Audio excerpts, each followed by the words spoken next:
And now, ladies and gentlemen, from the heart of the Inland Empire, right here in sunny Southern California, it's Robert Cardoza Live, where we talk about politics, money, and you. This is the intersection of business and politics. And now here's your host, Robert Cardoza. Welcome aboard. I am Robert Cardoza. You're listening to the intersection of business and politics right here on Robert Cardoza Live, where I do an honest, unbiased analysis of the issues confronting you today that affect the decisions that you're going to make for both your personal and your business life. I come to you every Monday through Friday from 4 p.m. to 6 p.m. Pacific Time on Spreaker Radio, 405 Media Radio, Roar 1776 Radio, and Live 365 Radio, MyCast Live Radio, and countless terrestrial stations worldwide. Please follow me on Facebook, Twitter, LinkedIn, Google+, and YouTube, where you can listen to all of my shows 24/7. Go to my website at www.robertcardozalive.com for archives of all my radio and television shows. You can also access my show live right from my website each day simply by clicking on that little icon labeled Listen Live. Email me at robertcardozalive@gmail.com. That's where I get all the emails I deal with here on the show. And you can call into my show if you want to comment or just engage me in conversation about anything. My number at the studio is 909-545-6516. Again, that number, 909-545-6516. Now, on today's show, we're going to discuss what's in the news, new legislation, the IRS loses, and I'm going to answer your emails just like I always do. Today, my expert contributor is Sean LaFave. He's going to be talking to me about current events of the day. And then, you know what, on his normal segment, which would be about a half hour after that, he'll be back here talking about healthcare on his series, Geared for Wellness. But right now, I want you to stand by for news. And you know that at 4:02 p.m. Pacific Time, it is currently 88 degrees here in the heart of the Inland Empire in sunny Southern California. That's on its way to 61. But you know what? I want to deal with what's in the news. You deserve it. We got lots of it, so let's get to it, huh? All right off the bat, let's talk about, it's kind of a Q&A, what the yuan devaluation means for China and other countries. Well, you know, China rattled global financial markets today by devaluing its currency, an effort in part to revive economic growth. The yuan's value declined 1.9%, its biggest one-day drop in a decade. The move could help Chinese companies by making their products less expensive in global markets. Now, U.S. stocks plummeted, partly on fears about a worsening economic slowdown in China. What exactly did China do? Well, China doesn't let its currency trade freely in financial markets as the United States does.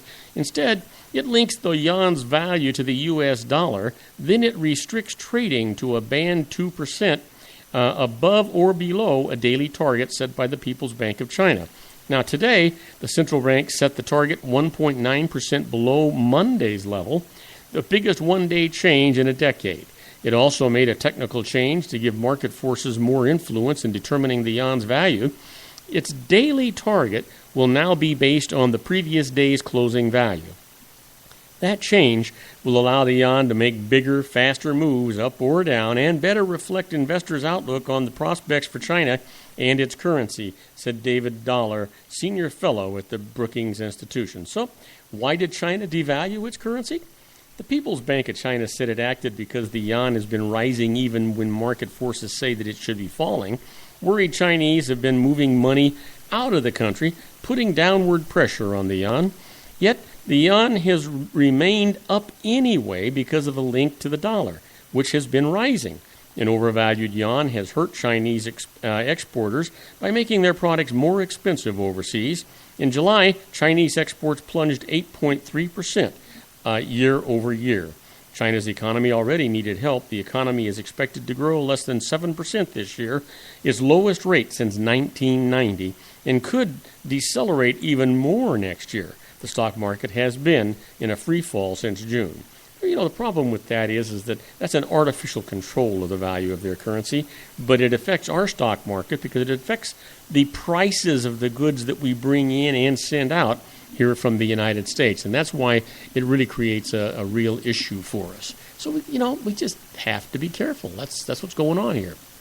Well, next up is Kerry and top Democratic Senator Spar on the Iran deal sanctions.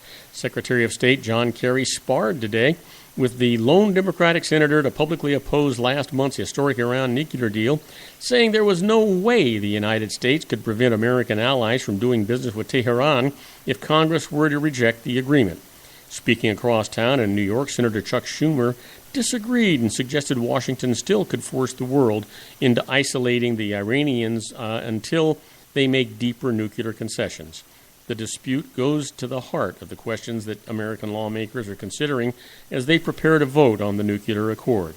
If they were to shelve the deal and override an expected presidential veto, they would severely complicate the Obama administration's ability to honor its commitment to roll back economic sanctions on Iran.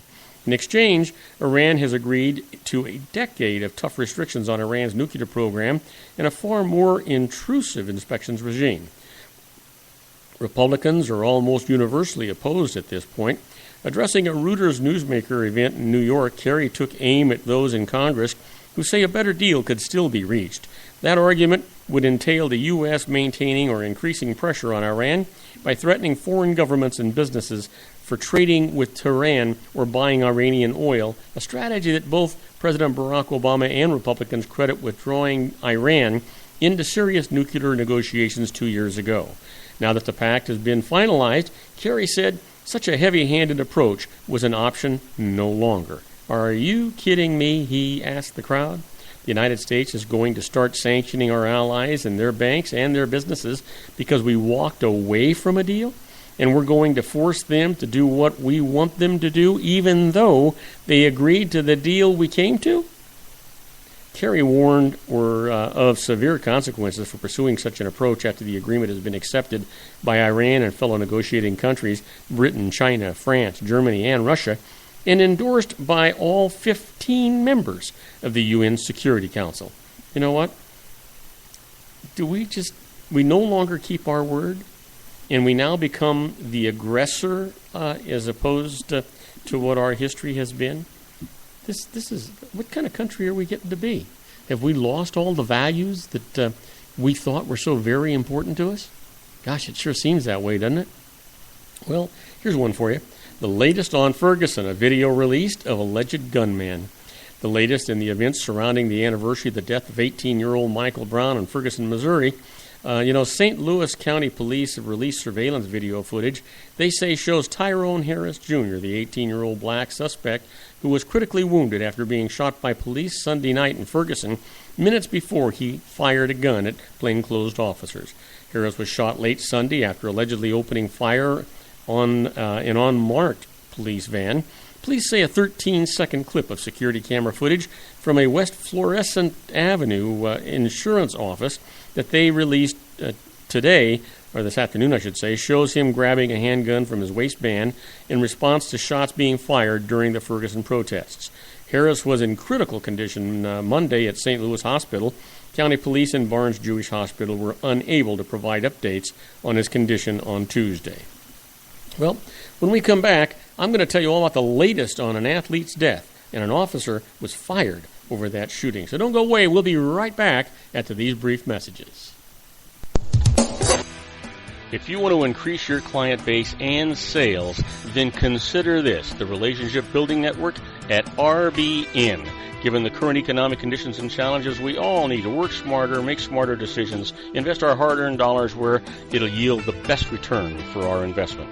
Many business professionals claim that the most effective networking group in Orange County is RBN. No other networking group or organization can offer what RBN offers. Make every year your best year. Join RBN and start reaping the benefits today. Nearly 3,000 businesses have joined RBN and experienced those benefits. Why join RBN? It's one group. It's one membership. It's no renewals. It's all through Orange County. RBN is a freestyle networking group. No mandatory attendance, no restrictions, no rules, and no penalties. Call them at 949-830-5776 or go to their website at rbninfo.com. That's 949-830-5776.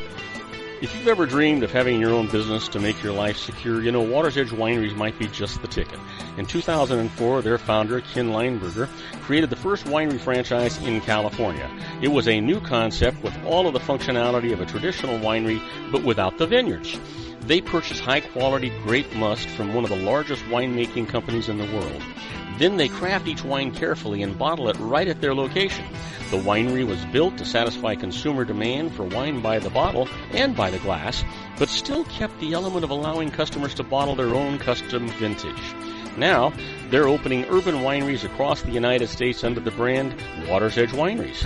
If you've ever dreamed of owning your own winery, it may be in reach right now through Water's Edge Wineries. Just give them a call at 909-468-9463, extension 700. That's Water's Edge Wineries, 909-468-9463. Have you ever found yourself caught between a rock and a hard place? The law offices of Blomberg, Benson, and Garrett might be just the answer for you. The attorneys of Blomberg, Benson, and Garrett have been serving the Inland Empire since 1989. They're dedicated to the aggressive litigation of civil, criminal, and real estate matters. Over the years, they have recovered tens of millions of dollars for their clients. The firm's practice specializes in litigation of personal injury, accident, slip and fall, real estate, and criminal law cases. The firm provides clients with the care, accuracy, and dedication of experienced attorneys. Blomberg, Benson, and Garrett is located at 10300 4th Street, Suite 150 in Rancho Cucamonga, California. They've been providing the Inland Empire residents with outstanding legal services for over 25 years. They look forward to providing you with aggressive legal representation. Call them at 909-945-5000, where you can talk to a person, not a machine. That's 909-945-5000, the law offices of Blomberg, Benson, and Garrett.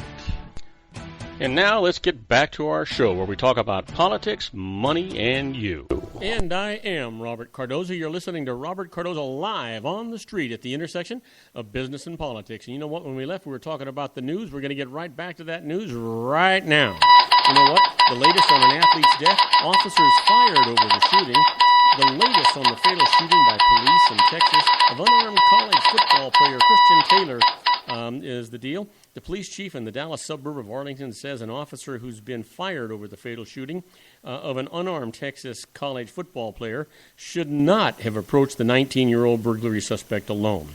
Arlington Police Chief Will Johnson today said he had fired Officer Brad Miller over the shooting of Christian Taylor. Johnson says he's troubled by some of the actions Miller took while responding to a reported burglary at a car dealership early Friday morning. Johnson said Miller shot Taylor when Taylor began to advance toward the officer, but he said there was no physical contact between the officer and Taylor before Taylor was shot. Johnson said it will be up to a grand jury to decide whether Miller should be targeted criminally. Taylor played football for Angelo State University in San Angelo. Security footage from the dealership lot shows Taylor breaking the windshield of a car on the lot before driving his own vehicle into a glass showroom. You know, it just, when does this kind of stuff end? I just don't get it. I just don't get it at all. And I don't know about you, but I'm getting kind of tired of bad news, aren't you? I know I am. Anyway, here's one for you. Navajo president, EPA says spill cleanup could take decades. Townspeople affected by millions of gallons of waste spilled from an abandoned gold mine and now flowing through their communities demanded clarity today about any long-term threats to their water supply. Colorado and New Mexico made disaster declarations for stretches of the Animas and San Juan rivers, and the Navajo Nation declared an emergency as the waste spread more than 100 miles downstream, where it will reach Lake Powell in Utah sometime this week. EPA workers accidentally unleashed an estimated 3 million gallons of orange-yellow waste, including high concentrations of arsenic, lead, and other potentially toxic heavy metals, while inspecting the long-abandoned Gold King mine near Sheridan, Colorado on August the 5th. EPA Administrator Gina McCarthy, who plans to tour the damage personally, said today in Washington, D.C. that she takes full responsibility for the spill, which she said, pains me to no end, she said. The agency is working around the clock to assess the environmental impact. Well, you know what? If she's going to take full responsibility, let her take out her checkbook and let her get this doggone thing fixed. It's easy for all these politicians to say, I take full responsibility. We should be ashamed of ourselves. Well, you know what? Let her get out her checkbook and let's see how ashamed she should be. Absolutely. Well, here we go. UN peacekeepers accused of deaths, rape in African mission. Amnesty International is accusing UN peacekeepers of indiscriminately killing a 16-year-old boy and his father and raping a 12-year-old girl in separate incidents in Central African Republic, the latest in a series of sexual and other allegations against peacekeepers there. UN Secretary General Ban Ki-moon is personally dismayed and disappointed. His spokesman said today he would like to emphasize once more that no misconduct of this nature will be tolerated, Stephanie Dujarric told reporters. The UN, however, has no powers of criminal investigation or prosecution, leaving it up to peacekeepers' home countries, which UN officials often don't name publicly. Amnesty International said the two incidents on August the 2nd and 3rd occurred as the peacekeepers from Rwanda and Cameroon were carrying out an operation in the capital, Bangui. UN peacekeepers have been in the country since September to try and calm unprecedented deadly violence between Christians and Muslims. Well, you know what? If they can't take care of themselves, how on earth are they going to police anybody else? This is ridiculous. This is what they call, you ever heard the term gobbledygook? Yeah, that's what they used to call the language that legislators in Washington, D.C. used to use. That means that, they talk and talk, but they don't say anything. That's exactly what's going on here. Talk and talk and talk, and it means nothing. They get nothing accomplished. Well, this came in 2 hours ago. No bail for a couple accused of trying to join the Islamic State. A young Mississippi couple who were charged with attempting to join the Islamic State were ordered held without bail today, pending federal grand jury action on the charges. 20-year-old Jalen Delshon Young and 22-year-old Mohammed Mo Dakohala, who were arrested at a Mississippi airport just before boarding a flight with tickets bound for Istanbul, went before U.S. Magistrate Judge S. Allen Alexander in Oxford today, I should say. Alexander denied bail, saying that even though the pair have never been in trouble with the law and have relatives willing to oversee their home confinement, she believed their desire to commit terrorism is probably still there. During the 2-day hearing, prosecutors had urged Alexander to deny bail, citing statements Young and Daikala made to undercover statements and handwritten farewell letters they left for their families, saying they would never return. Assistant U.S. Attorney Clay Joyner likened them to Boston Marathon bomber Dzhokhar Tsarnaev, saying that, like him, they could commit violence with knives, vehicles, or homemade weapons. They don't need a gun to do harm, Joyner said. They don't need military training to do harm. What they need is a violent extremist ideology, and that's exactly what they have espoused. You know what? Here. I wouldn't give them any bail either. Matter of fact, I don't know when they'd get to court, but I'd be throwing that key away, and they'd have to cut them out of the cell to get them to court. Well, kids with cancer get futuristic chance at saving fertility. Barely 2 years old, Talia Pisano is getting tough treatment for kidney cancer that spread to her brain. She's also getting a chance at having babies of her own someday. To battle infertility sometimes caused by cancer treatment, some children's hospitals are trying a futuristic approach, removing and freezing immature ovary and testes tissue with hopes of being able to put it back when patients reach adulthood and want to start families. No one knows yet if it'll work. It has in adults. More than 30 babies have been born to women who had ovarian tissue removed in adulthood, frozen and put back after treatment for cancer or other serious conditions. In lab animals, it worked with frozen and thawed testes tissue. But the procedures are still experimental in children who haven't reached puberty and too new to have been attempted. There are challenges to making immature eggs and sperm from removed tissue suitable for conception. Still, fertility researchers hope to refine the science that while the first generation of children whose tissue has been put on ice grows up. Now, don't go away, because when we come back, I'm going to talk about the IRS loses. In the first case up, the IRS must repay funds after a refund deadline. Shame on them. We'll be right back after these brief messages. Don't go away. Isn't it time to shine the spotlight on your expertise? The Interview, starring you. Here's your chance to capture 5 minutes of fame with The Interview. This isn't just any interview. This is your opportunity to showcase your expertise and position yourself as a trusted expert in a one-on-one video interview hosted by Robert Cardoza, host of the nationally syndicated show Robert Cardoza Live and powered by AHA Studios. What is it? A professionally recorded video for your use.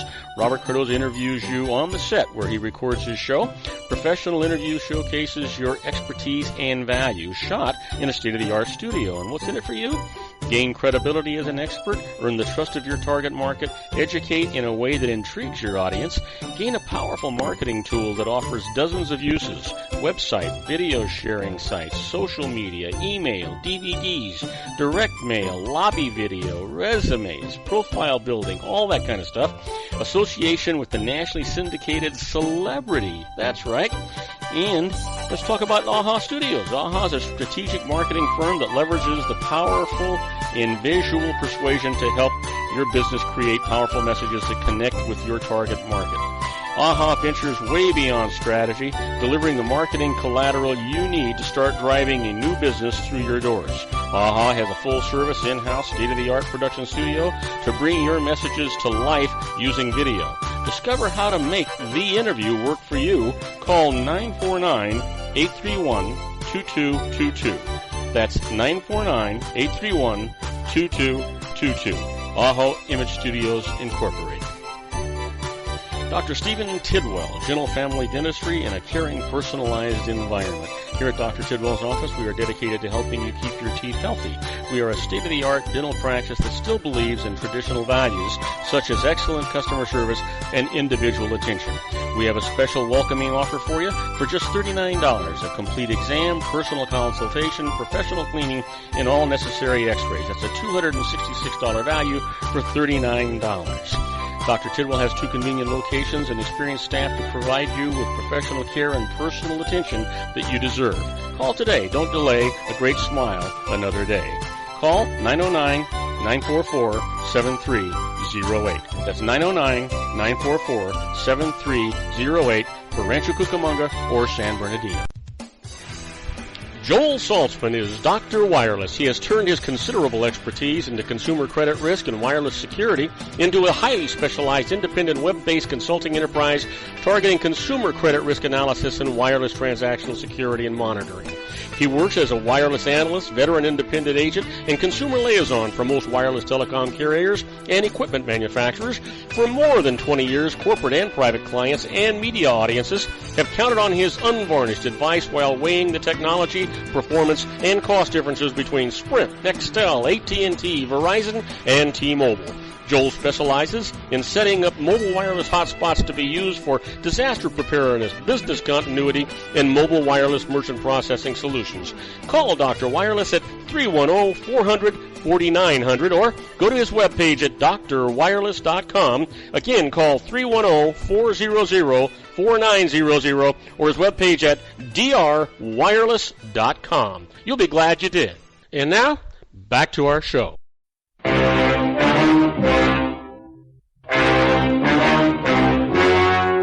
The story you are about to see is true. The names have been changed to protect the innocent.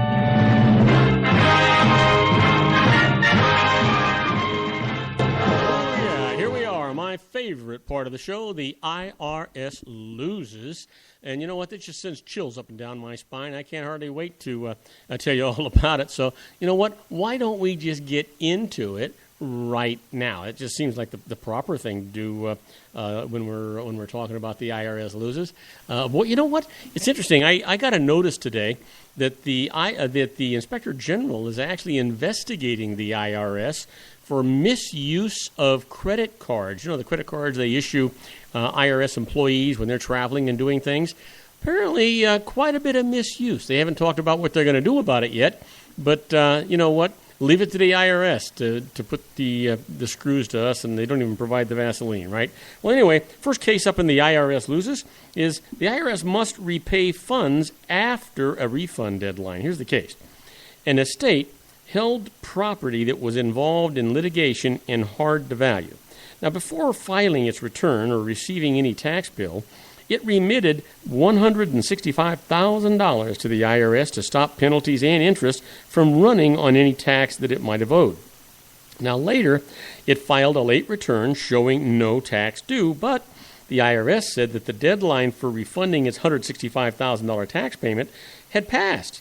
The estate said the $165,000 hadn't been a tax payment, but a deposit not subject to the deadline. So they went to court to see if they couldn't get some satisfaction. This is what the judge said. No tax had been calculated at the time of remittance, and the IRS's own rules say that an undesignated remittance made before a tax liability is proposed is a deposit. The estate gets their money back, and they get interest. You got to love this stuff, right? I just love this. How about this? The IRS loses. A wife in a community property state gets credit for all her withholding. Sounds pretty innocent, doesn't it? Well, listen to this. A couple separated after the 8th month of the year and filed separate returns. The husband had income during the 8 months but paid no tax. Under community property rules, the IRS said that half this income was taxable to the wife, and she was employed and had $38,354 of tax withheld from her pay. But the IRS credited the husband with $12,785 of it, half of the withholding during the 8 months. She protested, went to tax court. This is what the judge said. The wife was properly taxed on her half of her husband's income, but it was inequitable to deny her credit for tax that she had paid and credit it to the husband who had paid none. So she gets the credit for all of her tax payments. Now, you got to just love that. That's just the way it should be, right? Absolutely. How about this? The IRS loses. Improper deductions do not prove fraud. Here's the case. Carlos Sala invested a large amount in what the IRS said was an illegal tax shelter. It sent a tax bill that he paid, but he then sought a refund of $1.5 million of interest that the IRS could collect only in fraud cases. The IRS has said the shelter was fraudulent because the deductions it gave were much larger than any amount Sala ever risked losing on his investment in it. But this is what the judge said. Sala's small risk of loss might make his deductions improper, but fraud requires acts of deceit and concealment from the IRS. Sala had acted openly and even obtained a lawyer's opinion about the shelter's property or propriety before investing in it. So there was no proof of fraud, and the refund absolutely is allowed. Now that, my friends, you just gotta love.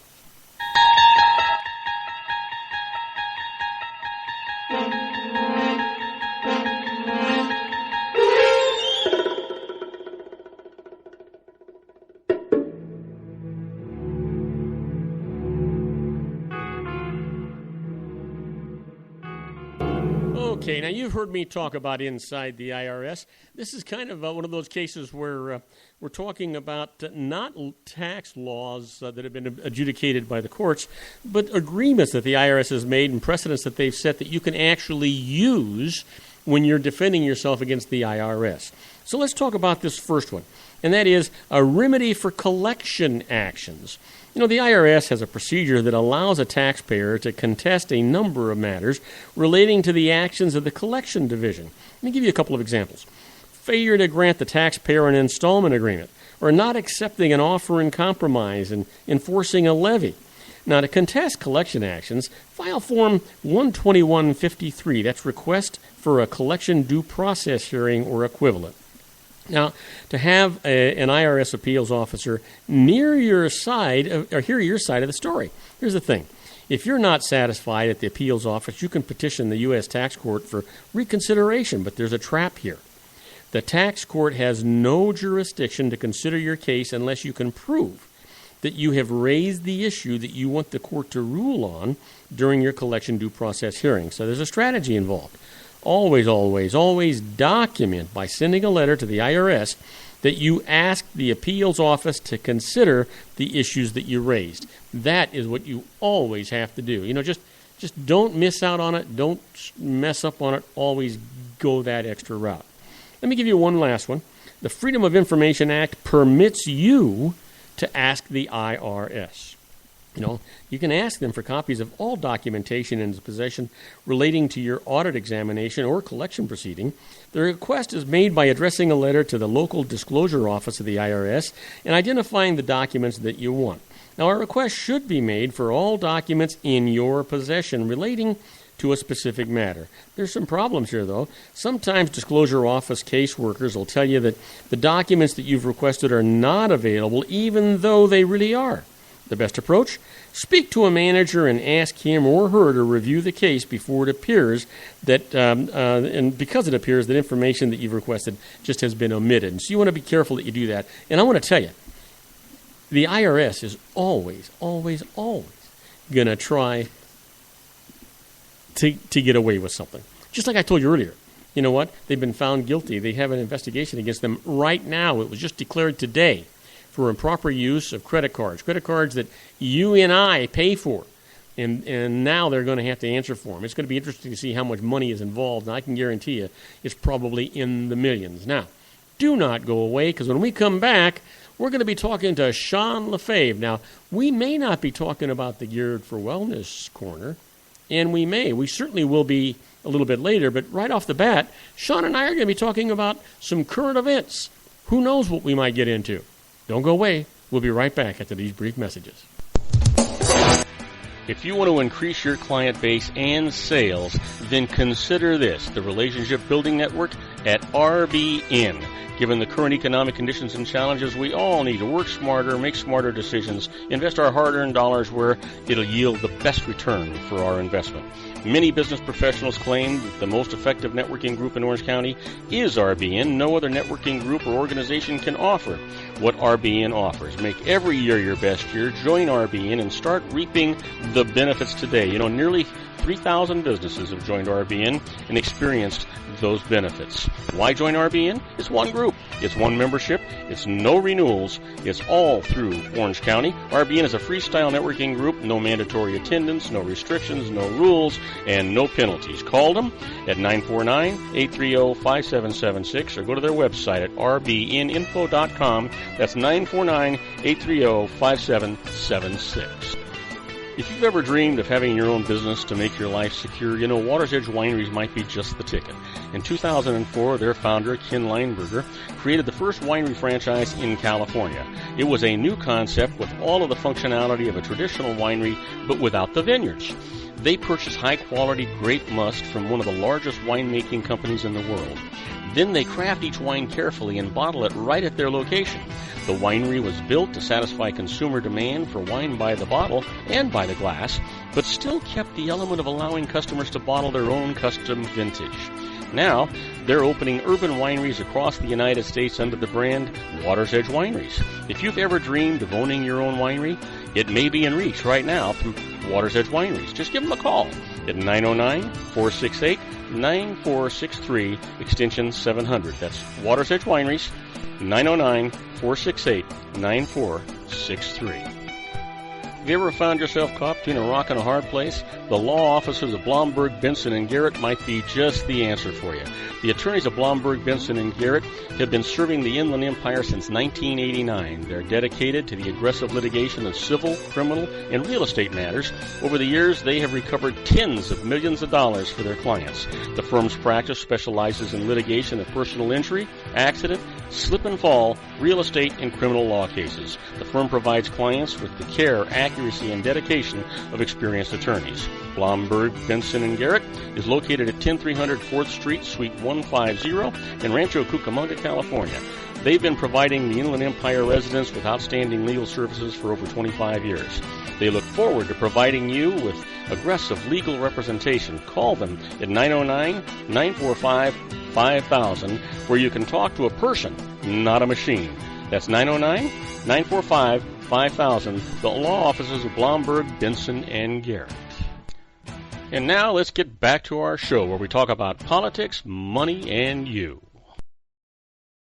And I am Robert Cardoza. You're listening to Robert Cardoza live on the street at the intersection of business and politics. And you know what? We normally, at this time, would be talking to Suzette Mailer with her IFAB Travel Corner. But instead, we're going to be talking to my good buddy Sean Lefebvre. And you know what? I have no idea what we're going to be talking about. But I'm not going to start him off with his normal introduction. Let's get him in here because it's going to be a magnanimous segment for us. So let's get him.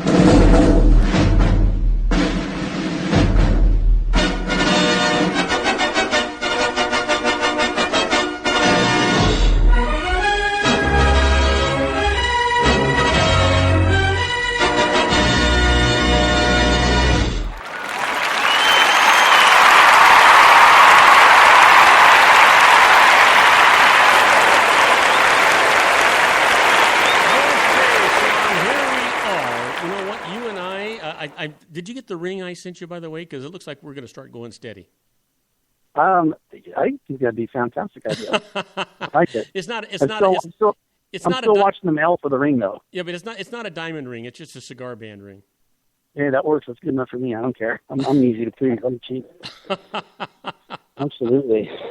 I'm excited. I feel like we're not rushed today. Like we got a whole hour, and you know what's going to happen? We're still going to run out of time. It doesn't matter, but I'm excited. Well, you know what? We are at the very least rushed today. Yeah. Right. So you know what? Anything special you want to talk about? I do have something on the tip of my tongue that I want to talk about. It was. I've got a couple of things that we can touch on for sure. You know, I just kind of current event thing, and I got to tell you about my newest medical condition that I just diagnosed myself with, and I'm pretty excited about it. So we can talk about that because I think you'll wait a minute. Wait a minute. You have a new medical condition that you need to talk about?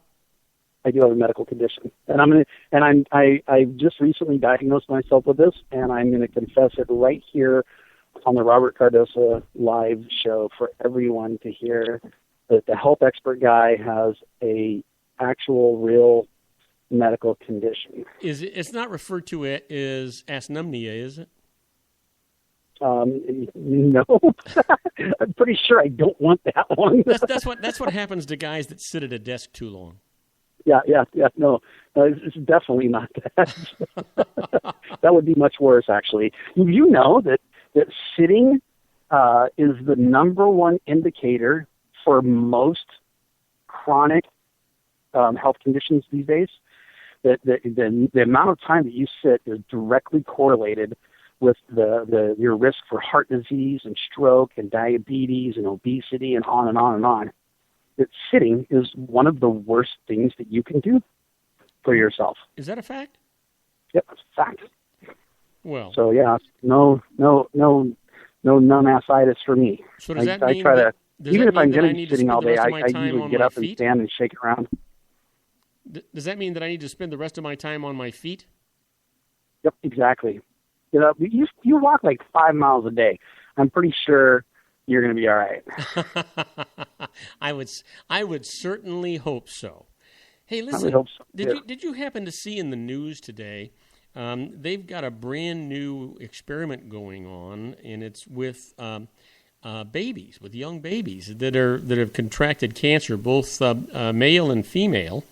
And what they're doing is they're extracting, what's the word I want to use, non-developed ovaries and non-developed testes, and then they're doing the cancer treatments, and then they're putting these back into these babies in the hopes that what will happen is because if they had the cancer treatment, they would render them sterile. But then if they do it this way, they're hoping that what will wind up happening is that they'll be able to have babies later on in life. Had you read that? No, but that's just everything about what you just said is just horrifying. Yeah. And that's just, I mean, first of all, babies getting cancer. Let's just start with that. I mean, that's just crazy. But wow, treating these babies, and I didn't even think about that aspect, but that's true. It's a very good chance of making them sterile, and wow, that's just, and they're doing this in hopes that they can restore their fertility. Man, that's just a sad statement. It's terrible to think that we've gotten to the point that we have to take part of the testicles and the ovaries of babies so that we can treat them for cancer. Like, that's not so that we can treat them. I don't even know how to. That's not so that we can treat them. That's so that hopefully they'll be able to preserve so that we their can treat ability. them and then make them sterile and then restore their fertility. Yeah. Is the whole point of taking that out, is so that we can restore their fertility after we treat them. But yeah, but wow, that's just, in my wildest dreams, I would have never dreamt that up. Okay, you know? so I mean, it's what a scenario. So here's the thing. The devastating part of this is that those young children have contracted cancer to begin with. And if the only thing you can provide them with later in life is the ability of joy at having their own family, then maybe that's not so bad. I mean, that's not the worst thing in the world that can happen to you. If it's you're going to die or you're going to be able to grow up and be healthy, but just going to have kids, that's not the worst thing in the world. There's adoption. There's lots of people who don't go through cancer who can't have kids. So infertility is unfortunately, it's far more common now than it used to be. It's certainly not the worst thing. I know for a lot of people it can be very crushing, but it is certainly not the worst thing that could happen. But just the thought of having to take a baby and put them through chemo. Yeah, it's excruciating. Yeah, it's excruciating. I said a long time ago that if I'd have realized how much fun grandchildren were going to be, I'd have skipped kids altogether, just went straight to grandchildren. Yeah, no kidding. It's nice when you can give them back, right? Spoil them and go, this is yours. It's crying. I don't know what to do with it. I forgot. Yeah, that would be nice.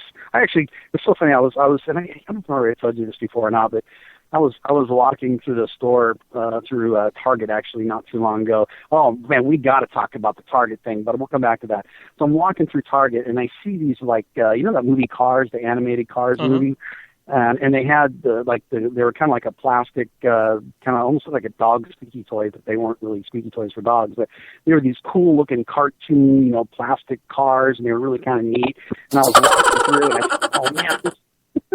I said, oh, those are so cool. I said, I gotta have some grandkids someday so I can start playing with stuff like that again. And then I stopped and looked at my buddy. I said, dude, if I ever say anything about meeting grandchildren again, I said, just kick me. It's like, you know I'm what? not sure where that even came from. I want to ask you about something else because this is, and this is something I don't want to get too specific here, but I know of a 7-year-old boy who is, he is just really built. He's a little guy, but he's carrying a six-pack, and he loves to dance, and he loves gymnastics, and he does gymnastics for 3.5 hours twice a week at a gymnastics school, and there was a part of me that was questioning whether that could be harmful to a little 7-year-old guy.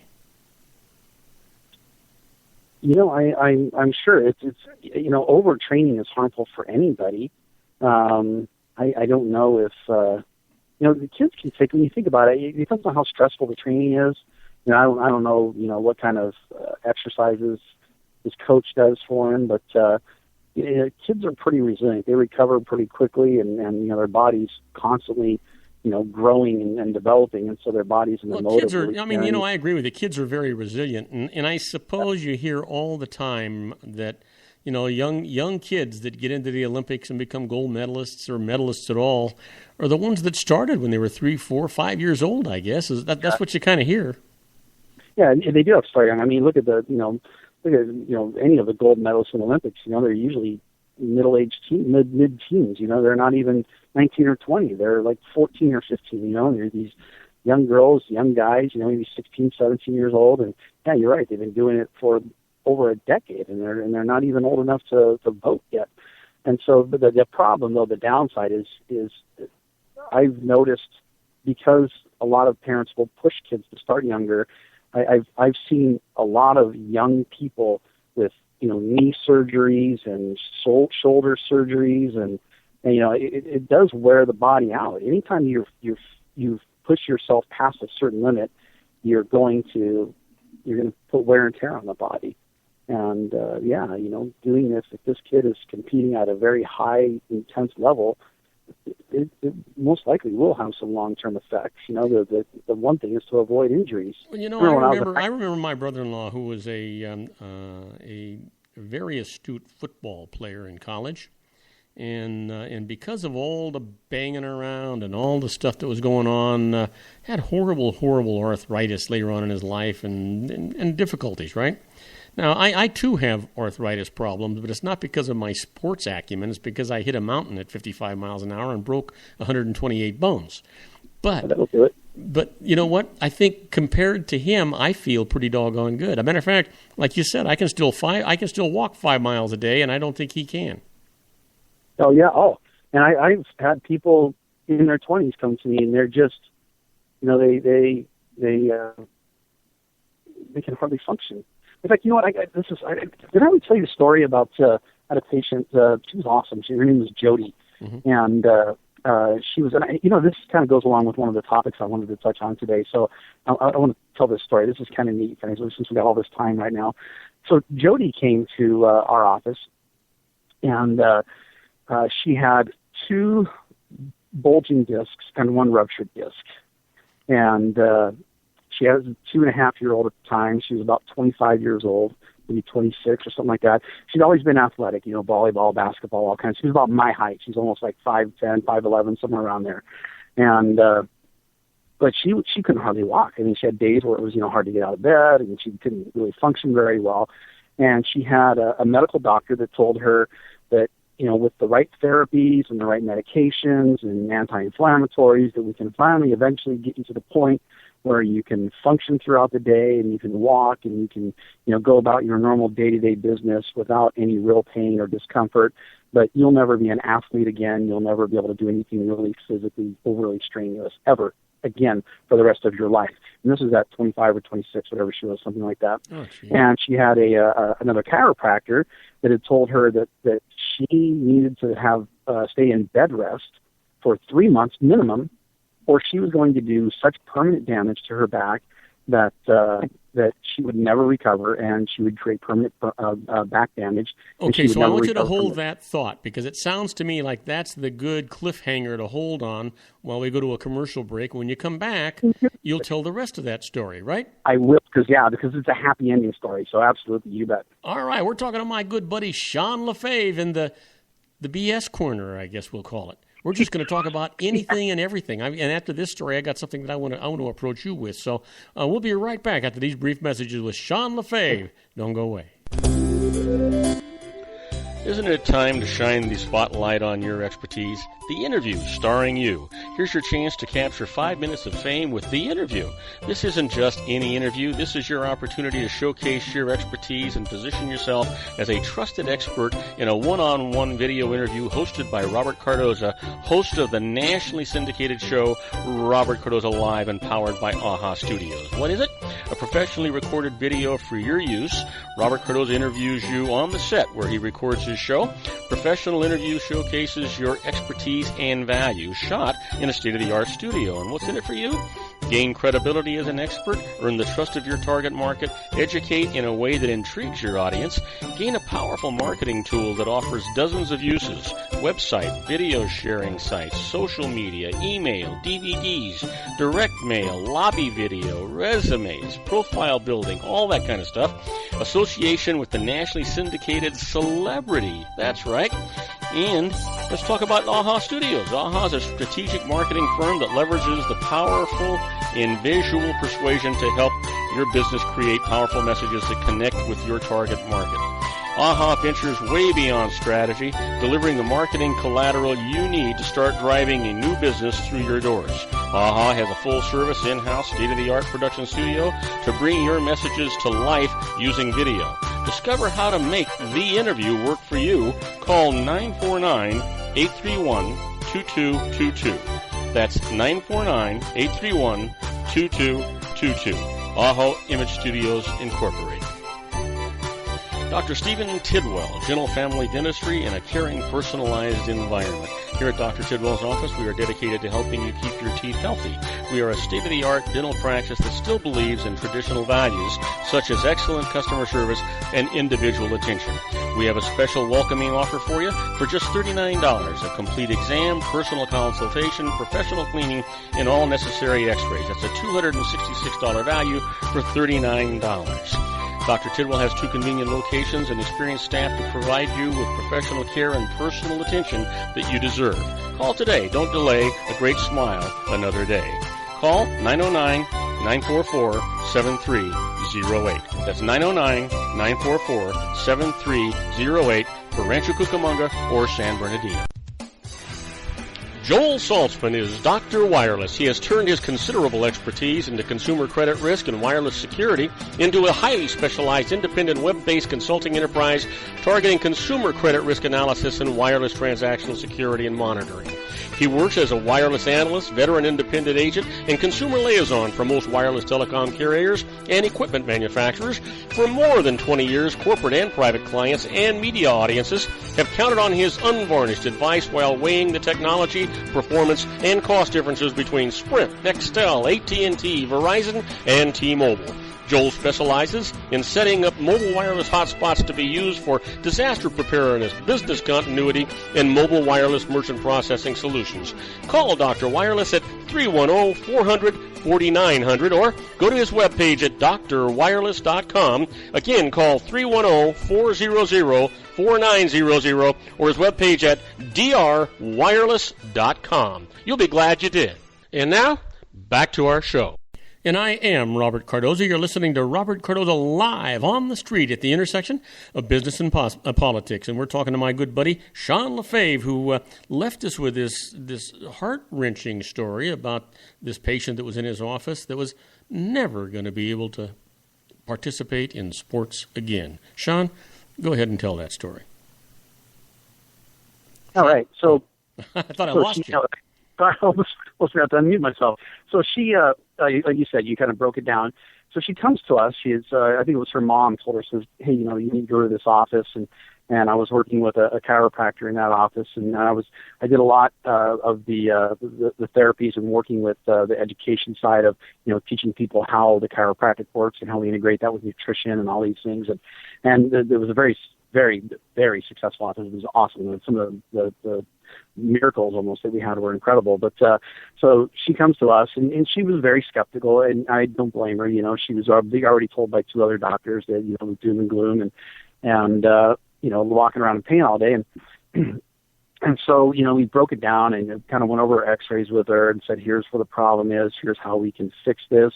It's non-invasive, it doesn't require any surgery or drugs or anything, but here's why these discs are being pushed out and bulging and why this one is ruptured and how we can repair all that tissue and get everything back in alignment. And so she went into the kind of like exam / follow-up room, whatever you want to call it, with the doctor, right? So she's in there, and I'm it's like the end of the day. There's nobody else left, and I'm standing out in the main part of the office, and I can see through the door that they're having a conversation. And I can't hear it, but I can. How you can tell by body language what kind of conversation, whether it's fun or it's serious or whatever. And I could tell that it was a very cerebral conversation. Yeah, not a good news meeting. Yeah. So it was very technical, though. It was like, Jody would ask a question, the doctor would reply with a very technical answer, another cerebral or technical question with another cerebral or technical answer. And this went on for like 15 to 20 minutes. And I thought, okay, this is taking way too long. Whatever reason, we're going down the wrong path. So I walked in the room. I didn't walk in the room. I actually leaned up against the door jamb, and I'm listening to the conversation and confirm, yep, this is a very cerebral argument, or not argument, but discussion, about the technicalities of how do we fix this, we should have been past that point. And so finally, I said, hey, and she was sitting there with her husband, and I said, Jody, what do you want? And she goes, what? I said, what do you want from us? Why are you here in this office? And she goes, well, I want to fix my back. I said, no, you don't. I said, what do you want? And she goes, I don't understand the question. I said, Jody, nobody ever walks in because they go, oh, my goal in life is to get my back fixed. I go, everybody has something that they want. Fixing your back is just a segue to that. I said, do you want to play volleyball again? Do you want to play basketball? Do you want to play with your toddler? I go, do you want to go run a marathon? I go, Jody, what do you really want? And she said, oh, my God, I've always wanted to run a marathon, but I didn't think I could anymore. And I said, Jody, why don't you do this? I said, you're asking a lot of technical questions that you really don't need the answers to. kind of nice information to know, but it's not really important that you understand how we do the technical part of this. I said, why don't you let Dr. Georgia do her part, and I'll do my part, and what you can do is go out and run a marathon. How's that sound? And she looked at me with this like surprised look. She goes, I can do that? And I said, yeah, Jody, you can do that. I said, if you let us do our part and you do the things that we teach you, I said, I promise you that if you want to go run a marathon, you can go run a marathon. Now, my doctor that I work with will always go afterwards. She's like, Sean, you can't promise people stuff like that. I'm like, yeah, I can, because I believe that we can fix this. So she said, okay, well, let's get it done. It was like she lit up like, oh, my gosh, like someone finally told me that I'm going to have my life back, that this was possible, right? So she became a patient in our office, and we started working on her. And I think it was like a few weeks afterwards, she came in, and she says, hey, Sean, guess what I did yesterday? I said, what'd you do? She said, I ran. I was like, awesome. She goes, well, I only ran for a minute. I'm like, hey. I go, how much did you run before you ever came in our office? None, right? I said, so that's awesome, a minute. And then the next time it was like 2 minutes and then 5 minutes, and it was a little bit of running, a little bit of walking. And anyway, long story short, 9 months after we started treating her, she went out. We were living in Wichita at the time. That was where the office was. She flew out to San Francisco and ran the Nike's all-women's marathon.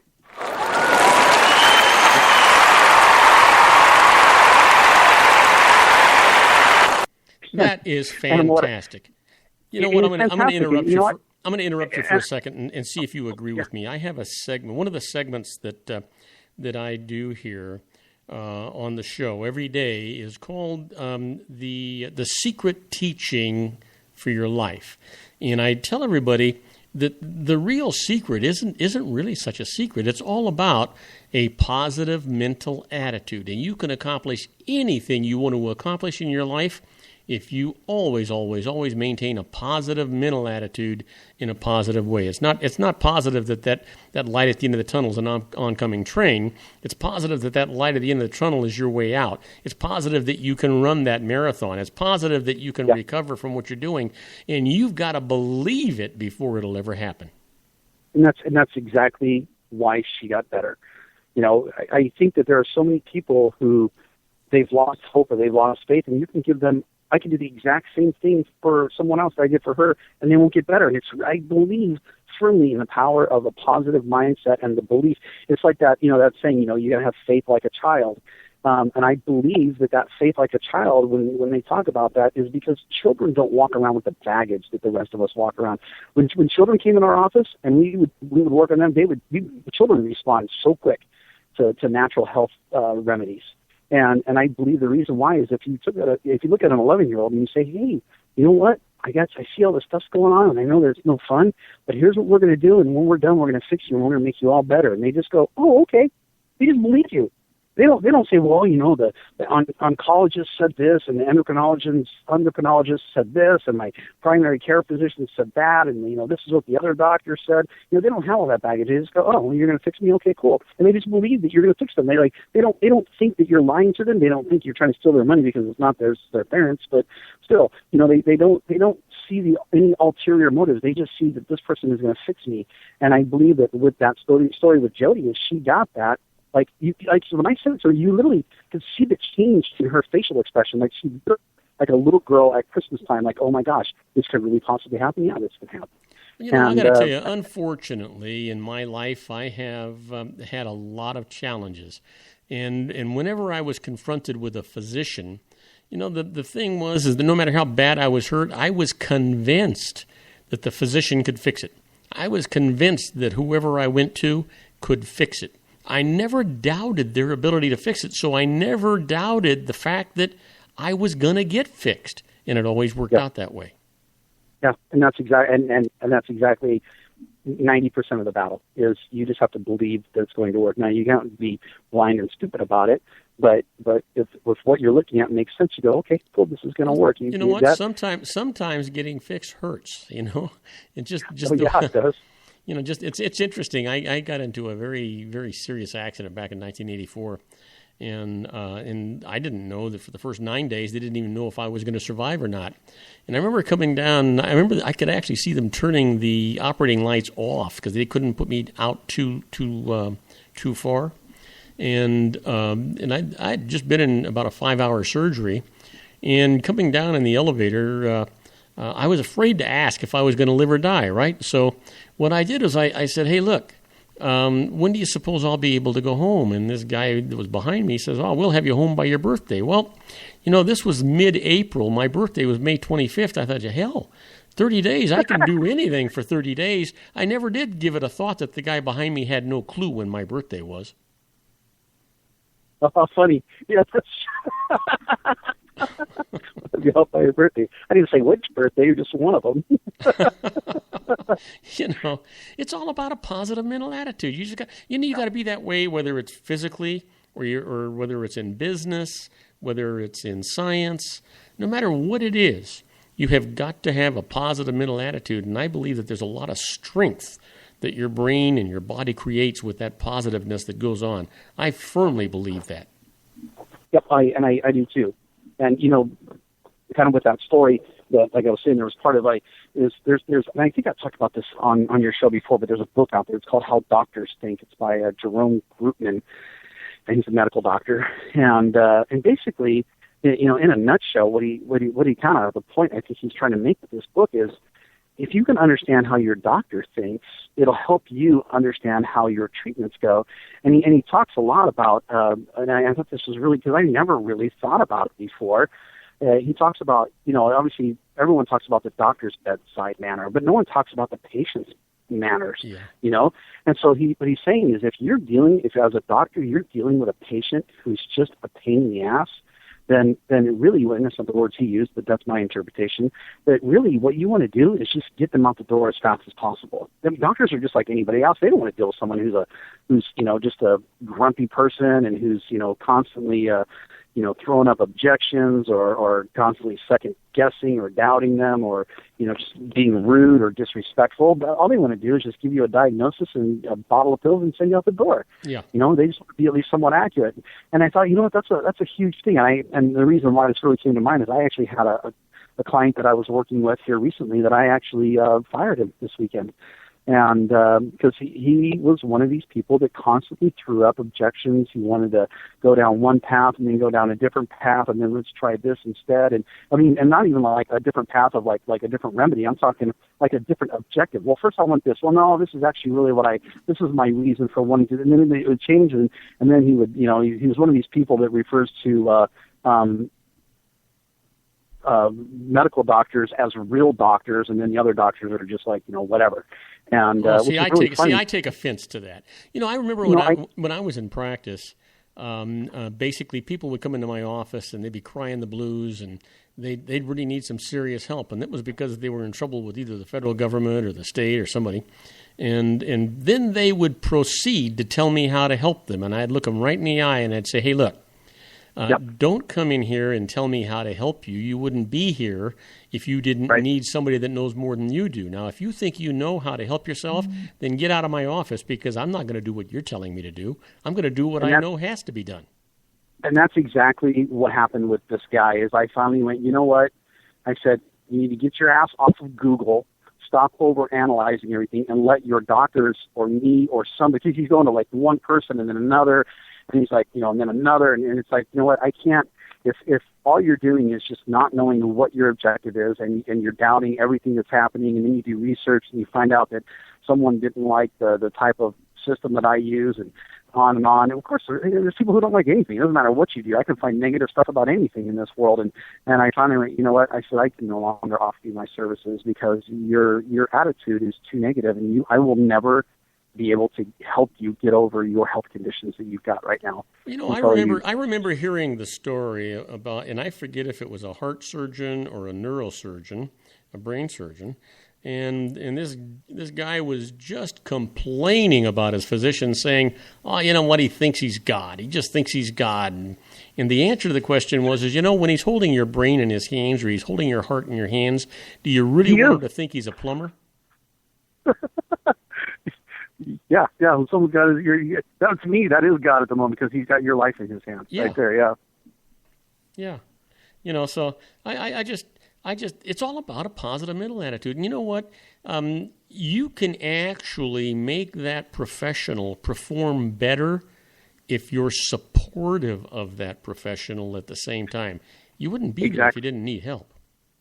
Yeah, and that was exactly the point, and that's I think the point that Dr. Groupman makes in this book, and kind of where I was going with this too, is if the person you're working with, if you would just go, you know what, you're appreciative, you support them, and you go, I'm excited about this, and I'm grateful, they will give you 10 times more than you could ever hope for, as opposed to someone who just goes, well, I don't know if this is going to work, or, I Googled this, and this is what I think you should really do. That's the just a death when it comes to working with somebody. Like, okay, if you're going to Google yourself. With that, Sean, we're going to leave that right there because, believe it or not, we have gone over our half-hour allotment for this segment. Yeah. And when we come back, we're going to be with Sean Lefebvre in his Geared for Wellness Corner. Don't go away. We'll be right back after these brief messages. If you want to increase your client base and sales, then consider this, the Relationship Building Network at RBN. Given the current economic conditions and challenges, we all need to work smarter, make smarter decisions, invest our hard-earned dollars where it'll yield the best return for our investment.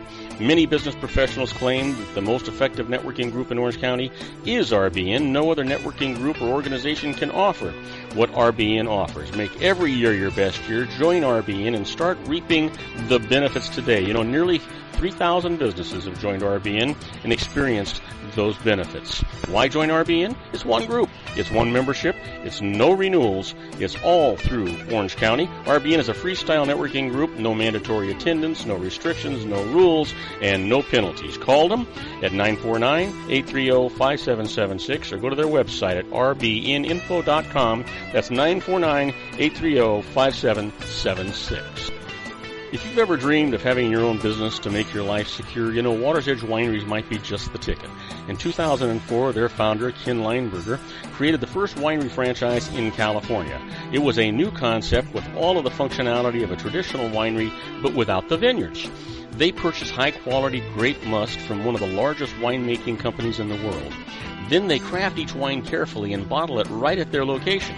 The winery was built to satisfy consumer demand for wine by the bottle and by the glass, but still kept the element of allowing customers to bottle their own custom vintage.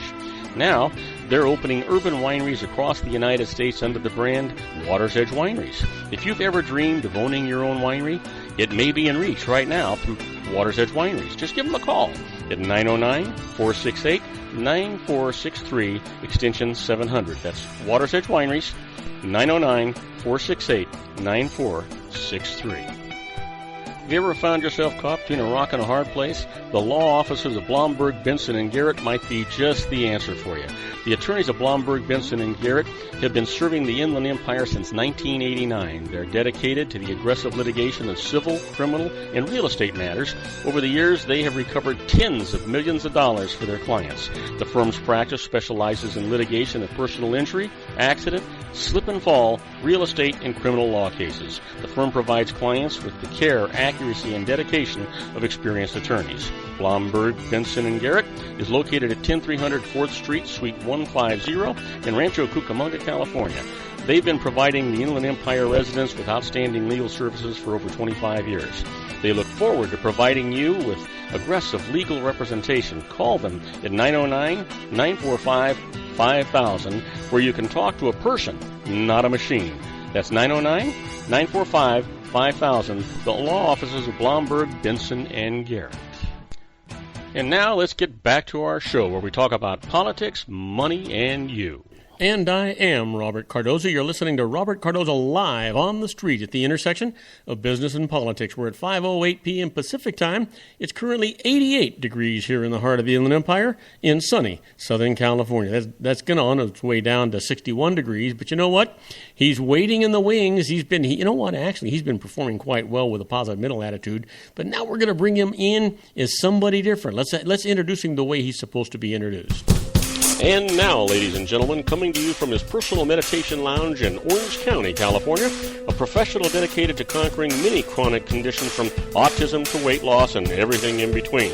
The nationally recognized wellness coach, consultant, and lecturer, Sean Lefebvre, in his Geared for Wellness Corner.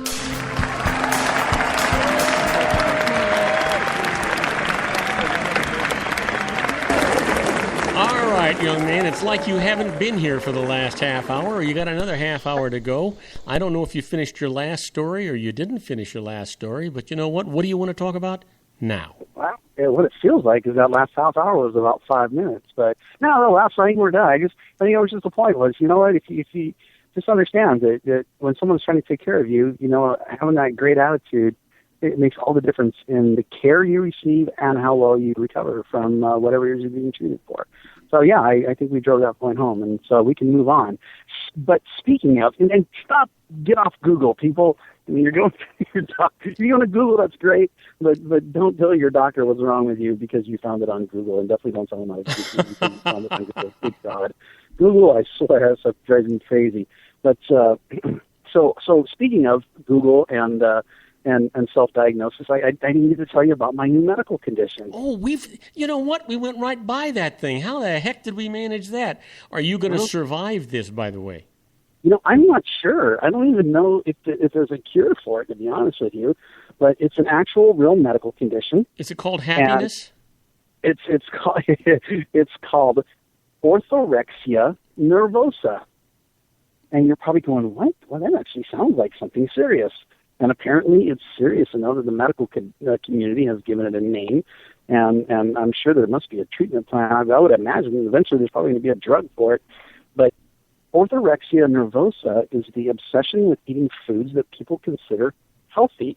Well, it's another definition. It's a medical condition in which the sufferer, you actually suffer from this condition, in which the sufferer systematically avoids specific foods in the belief that they're harmful. So the fact that I want to eat organic foods, whole foods, and I don't want to eat stuff like artificial sweeteners or hydrogenated oils or, you know, whatever chemicals or food coloring, the fact that there are people out there like me who want to avoid that stuff, they had to actually give it and GMOs. Oh, God forbid I don't want to eat GMOs. So they've given it a name. It's orthorexia nervosa. Those are people who want to eat healthy food and stay away from foods that are unhealthy for them. Well, we both have a dietary problem because I have porcheriasis. I don't give a damn about what I eat at all, as long as it tastes really great. Well, yeah, you know what? I think at least you don't suffer from this disease, and that's great. I apparently do. The fact that you know, the way I look at it, though, you know, it's all these things that are going down, like this stuff that just got passed to the, you know, the Senate and the representatives. Oh, thank God! And all I this thought you were going to say your know, colon. That says we can't label GMOs. You know, Monsanto's paying off every politician in the country, and now all of a sudden they're saying, well, if you don't want to eat GMOs, if you want to eat organic food, you probably suffer from orthorexia nervosa. So imagine when this goes to court, you can actually have a medical professional stand up and go, well, Judge, this person suffers from a known medical condition called orthorexia nervosa, and really we've not found a treatment for it yet. And so caused by Monsanto. Yeah. So, you know, this has got to be a Monsanto-driven medical condition. It blows. Speaking of, did you hear that one of my favorite countries in the whole world, and definitely by far my favorite one where I actually know how to speak the language for the most part, is Scotland? They have made it completely illegal to grow GMOs in the country of Scotland, or they're passing legislation right now to make it happen. You know how to speak the language. I thought they spoke English in Scotland. Oh, they speak gibberish. And you go north, and I'm sorry. That was like a sentence in Scotland. Scotland. That's pretty much how they talk. You know, I remember. The only Scottish guy that I really am a big fan of. His big thing was my name is Bond, James Bond. It was Sean Connery. Sean Connery. Yeah, he's he was a well-spoken Scotsman. Yes, he's a well-spoken Scotsman. But I actually was in Edinburgh, Scotland, and we were walking around. Yeah, but you know what? Why do they call it Edinburgh when it's spelled Edinburgh? At least it's better. You know, at least they speak English better than people from Boston. I'll say that much. But like Worcestershire out there, they just say Worcester. Like you get rid of four. You know, at least like half the letters. Don't even use them. But I was walking around Edinburgh, and there was a guy peddling his little wares or whatever, and he had a sign up that said, English spoken here, American understood, which I thought was cute. But no, Scotland's a beautiful country. I've been there, and I absolutely love it. And I have too. It's a wonderful country. Matter of fact, I would venture to say, I mean, I love England too, and I've taken the train from Edinburgh to London, which is a beautiful, beautiful train ride if you've never done it. And but because you see all this beautiful countryside, but Scotland, the people there, they treat you as though they've known you all your life. Yep, that's exactly the difference. In England, they're much, much more standoffish. But in Scotland, the people, everyone that we met there was friendly and warm and kind and open. And I love the people of Scotland. It's just a wonderful, wonderful talking about the personalities of people, I've got to tell you this story real quick. It's real short. When I was growing up, in my career, and I first started working for the Revlon Corporation. It was my very, very first trip to New York City, and I was coming down in the elevator in the morning, and the elevator stops, and the doors open, and another gentleman comes in, and I look at him and I say, "Good morning, sir," and he looks me right in the eye and he says, "Do I know you?" Those are the long time ago days of New York City, but people weren't accustomed to anybody saying good morning or even talking to you if they didn't know you. I lived in Boston, or just actually right outside of Boston, for almost 3 years, and I couldn't stand it. I'm a West Coast boy, and I loved New York, loved visiting there, but I lived in Boston, and I just couldn't stand it for the most part. It's got some really pretty areas, but just the culture there, everything about it's just not West Coast, and so it was hard to adjust to. But 2 separate occasions, 2 separate guys, and I'm one of these guys that I'll just strike up a conversation with anybody. So one was at a coffee shop. I can't remember where the other one was, but both of these guys were from New York City. We were in Boston, and both said to me almost exactly the same thing. They said, "You know what? People from Boston are really rude." And I was like, "You're from New York City, and you're saying that they're rude." I was like, "Wow, that's a pretty big slam right there." But I found the people in New York to actually be a lot more open than the people in Boston, for sure. Well, it's actually true, and I find it so interesting when you think about the different personalities of people around our country. And the lines of demarcation, when you talk about the North and the South and the West and the East, and the differences in those people, it's just really astounding because there are marked differences. I have a theory on that, and I've never researched this or thought if anyone else has a theory, but it's similar. But I don't know why because I've traveled. I've been to all but 2 states in this country, and I love traveling, and I love going to see new places and meeting new people, and I did notice the same thing. Every part of this country has a different type of mentality, a different way of life, a different culture. And, you think, it's the United States, it would be that much different. But here's the theory that I came up with. And I don't know how to apply it to things like the South. The South is a bit different. But you take the East Coast, right? And our country started in the Northeast, started on the East Coast. And then we gradually migrated our way across to the West Coast. And this is my philosophy. The people who were afraid to leave, I guess, I don't know, for a lack of a better way of saying it, just never left. And those are the people, if you look at the East Coast, especially in New England, they don't really like going very far away. If their children are going to move more than 5 miles away, they lose their mind like they're never going to see them again, And then you go a little bit further and you get to the Midwest, and those are the people that went, you know what, this isn't so bad, and I'm kind of like tired of traveling, and you know what, let's just settle down here. We have enough land, and they were kind of like they were at least a little adventurous, but not totally. And so they're kind of warm people. They just kind of want to live life, and they got out of the rat race, and so they're going, this is good enough. It's flat, but hey, I'll take it. And then we are coming to the commercial break. So what I'm going to do, I'm going to tell you my philosophy on the second 2 stages of people traveling out west.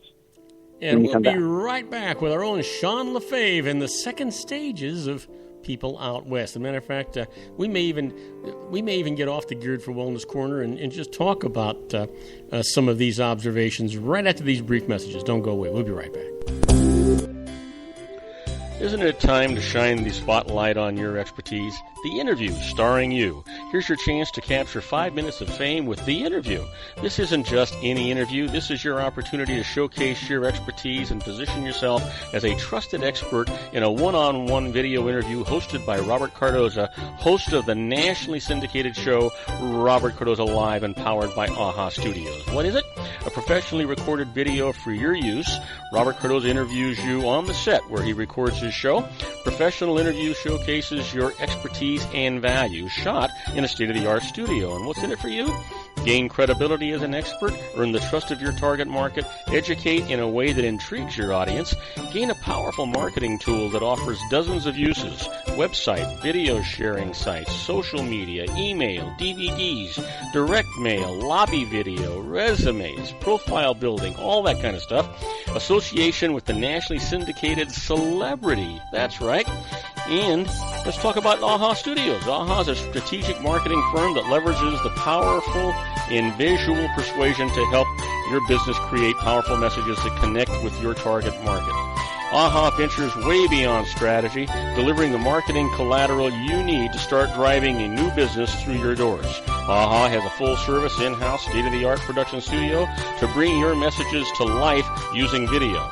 Discover how to make The Interview work for you. Call 949-831-2222. That's 949-831-2222. AHA Image Studios Incorporated. Dr. Stephen Tidwell, Gentle Family Dentistry in a caring, personalized environment. Here at Dr. Tidwell's office, we are dedicated to helping you keep your teeth healthy. We are a state-of-the-art dental practice that still believes in traditional values, such as excellent customer service and individual attention. We have a special welcoming offer for you for just $39, a complete exam, personal consultation, professional cleaning, and all necessary x-rays. That's a $266 value for $39. Dr. Tidwell has 2 convenient locations and experienced staff to provide you with professional care and personal attention that you deserve. Call today. Don't delay. A great smile another day. Call 909-944-7308. That's 909-944-7308 for Rancho Cucamonga or San Bernardino. Joel Saltzman is Dr. Wireless. He has turned his considerable expertise into consumer credit risk and wireless security into a highly specialized independent web-based consulting enterprise targeting consumer credit risk analysis and wireless transactional security and monitoring. He works as a wireless analyst, veteran independent agent, and consumer liaison for most wireless telecom carriers and equipment manufacturers. For more than 20 years, corporate and private clients and media audiences have counted on his unvarnished advice while weighing the technology, performance, and cost differences between Sprint, Nextel, AT&T, Verizon, and T-Mobile. Joel specializes in setting up mobile wireless hotspots to be used for disaster preparedness, business continuity, and mobile wireless merchant processing solutions. Call Dr. Wireless at 310-400-4900 or go to his webpage at drwireless.com. Again, call 310-400-4900 or his webpage at drwireless.com. You'll be glad you did. And now, back to our show. And I am Robert Cardoza. You're listening to Robert Cardoza Live on the street at the intersection of business and politics. And then we're talking to our own Sean Lefebvre. And you know what? We've been calling it the Geared for Wellness Corner. I have to explain what was going on today because Sean's been with us for an hour. And Suzette Mailer, who is normally here with her IFAB Travel Corner, is on vacation with her husband, Ray Mailer, who generally is on our show on Thursdays at 4:30. So they're both gone, and Sean has been kind enough to fill in for both of them. And I'll tell you what, Sean will be back with us again tomorrow where we have an encore presentation of a conversation with Bob and Sean. I think that's where we're going to handle this thing tomorrow. What do you think, Sean? I think that sounds fantastic. And I do too.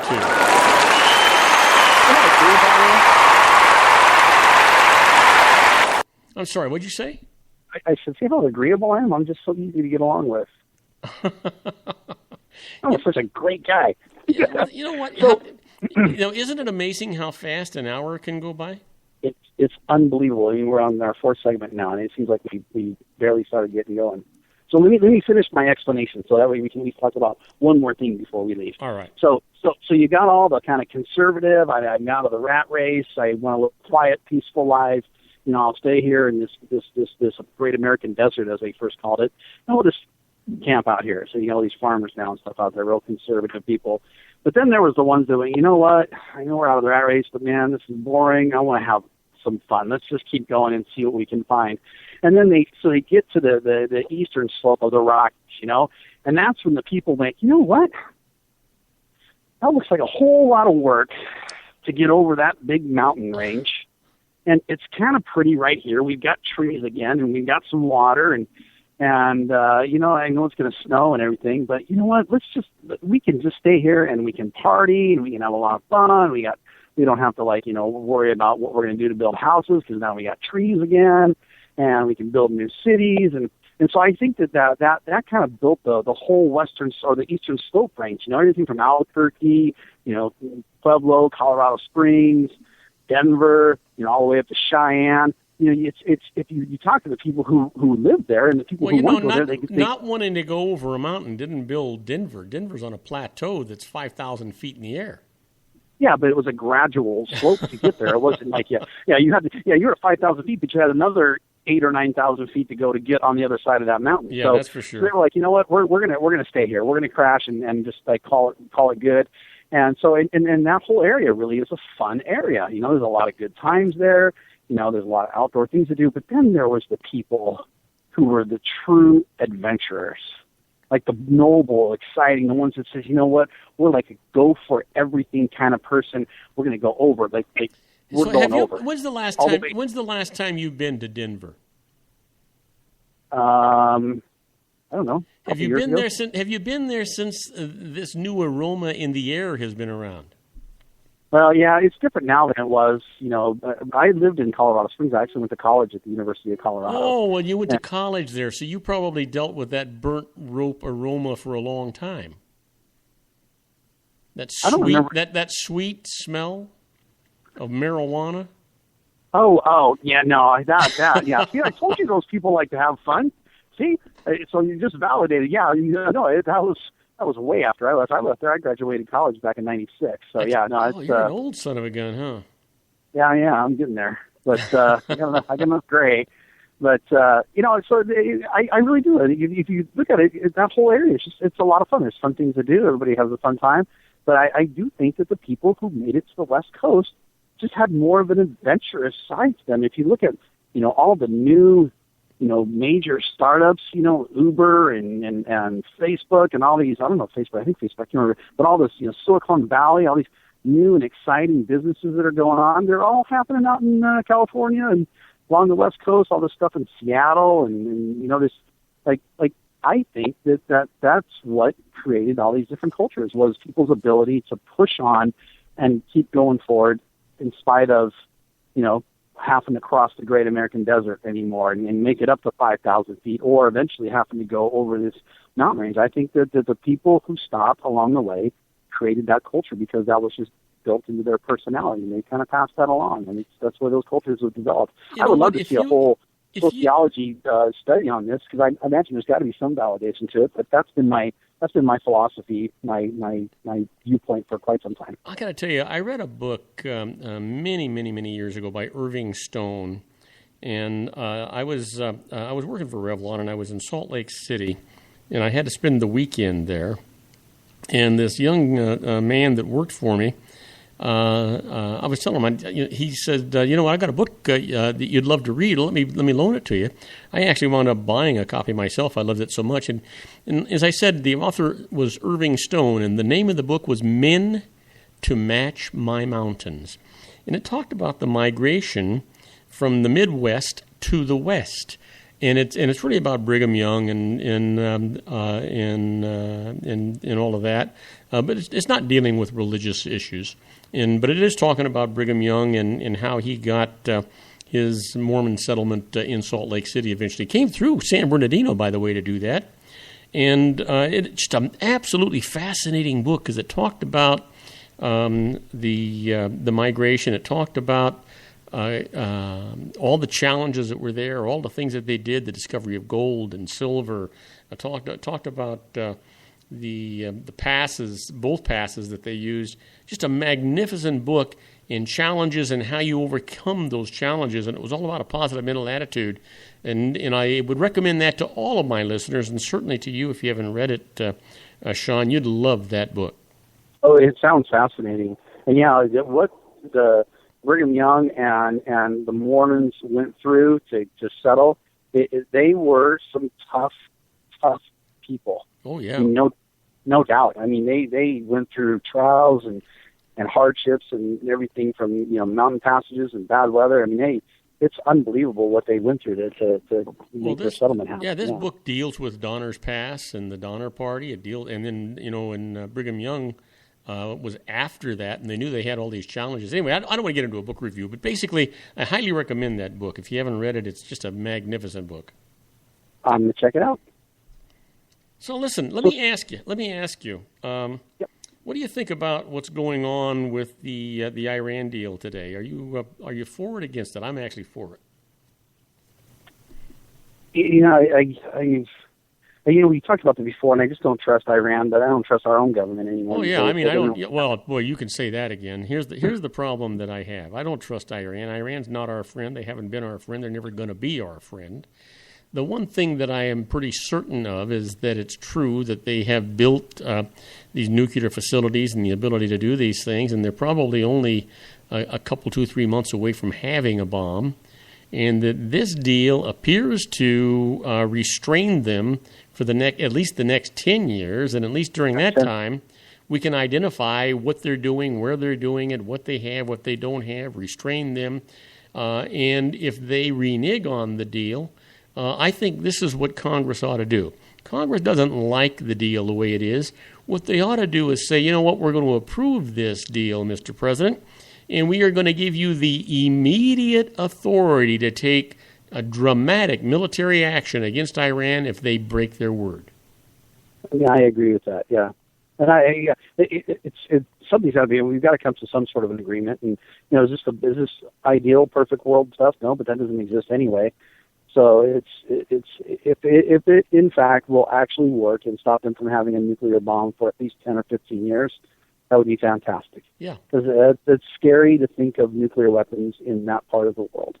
Well, the problem is it wouldn't just be in that part of the world. That don't mind dying for their cause. Yeah. And if they get a nuclear weapon, then the rest of the Middle East is going to want one as well. Oh yeah. So I worry. I worry about all of the people, most of the people that you hear, the pundits on television and the rest of this stuff, none of whom were voted for or authorized to negotiate on behalf of the 300 million Americans to try and keep peace and security for us. And all of a sudden they are really don't understand what's there. Now, I'll tell you what, that whole deal is only 159 pages, only about 59 pages of it really have any meat in it. The rest of it is just baloney. But I read all 159 pages, and you know what? Reads to me as though we've done our homework. And did we get everything we could have gotten, or everything that everyone else would like to have had us get? No. Did we get what we went after? Yeah. To have a nuclear proliferation treaty, we got what we went after. We weren't going there after hostages. We weren't going there after trying to make Iran our friends. That wasn't ever going to happen. We went there to stop them from getting nuclear capability. And if we have accomplished that, then, what's the big deal here? You're right. If we actually have accomplished it, then this is a good thing. Absolutely. Yeah. I just hope that Iran is going to uphold their end of the deal. If they don't, then like you said, we should go in with massive military action. If we send don't, them. If they want nuclear weapons, send one to them. Yeah, if they lied or they try to pull some kind of shenanigans, then we simply turn the geography of Iran inhabitable for the next 100 years. Yep, exactly. We show them what a nuclear. If they want a nuclear bomb, let's give them a couple. Yeah, exactly. Yeah, that's exactly my philosophy too. Yeah. Here you go. Here, we'll show you. Here, you can have one. We'll deliver it personally. Give us an address. Yeah. from a distance. I'll tell you what, I think that's something that we can deliver on one of our ICBMs, and I'll be willing to push the little red button from here. I'm not interested in that's exactly we don't have to have the Enola Gray drop it anymore. Yeah, it's amazing to think the massive amount of destruction that those 2 bombs that were dropped in Japan did, and they are nothing compared to one single ICBM. Well, that's right. And, we just celebrated was it the 70th anniversary of the dropping of the atomic bomb on Nagasaki and Hiroshima? Yeah, isn't it amazing? It was 70 years ago. Yeah. Just and it was so devastating that entire country holds those 2 days in reverence, so that kind of I was going to say tragedy, but that kind of horrible event never happens again. Yeah, I would hope so too. But I firmly believe there are people out there like Iran that, given the chance to use it, they would. And they'd use it against us in Israel. We are the 2 countries that they would like to have eradicated from the face of the earth. Yeah, and Israel's right there. I could see them using it against Israel first. Of course, we wouldn't give them a chance to use it. They would have to use it against Israel and us at the same time. I think what you'll see is Bibi Netanyahu is going to, he's going to let this just go so far. But when his people are really under the pressure and they're really worried and they're scared and it looks like Iran's going to do something, Bibi's going to push the button and you're going to see some dramatic things happen. And if he doesn't, if anybody, and I mean anybody, were to try to attack Israel, we have an inherent responsibility to go to their defense by law. I agree. And we're going to be the ones that use all of the power available to us to put an end to it. I absolutely agree with that. Yep. All right. They're our friends. It's amazing. Okay. There are people so I'm out there done who with don't that. What believe else you want to What else you want to talk about? I don't know. Oh, here, I'll tell you. I got one more thing. All right. So I do my health stuff. And you got 1 minute to talk about it. 1 minute? Yep. Okay, I can do this in a minute. I deal a lot with people who have heavy metals toxicity. It's a big deal. And people always ask me, well, how do I get exposed to this stuff? Where does it come from?